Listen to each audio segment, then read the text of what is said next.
Hey guys, welcome to week 7.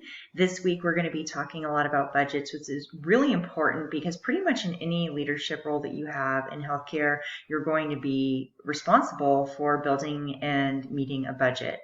One of the things I hope you're really starting to see in this class is that everything in finance is based on a relationship. And so the budget for this year is relative to a budget from last year, and it's going to influence the budget for next year. When we look at the items on the balance sheet, there's a relationship between what we see in the assets and what we see on the liability side.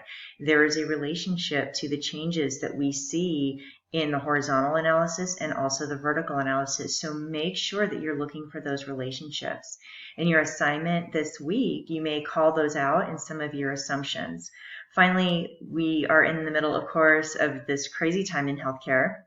And so I encourage you, as you build the budget and you make assumptions for the budget for your assignment this week, think about what that means. And if you were really building a budget for that organization for the next fiscal year, what are those changes that you might see because of what we're experiencing right now in April 2020? If you have any questions, please let me know. Have a great week.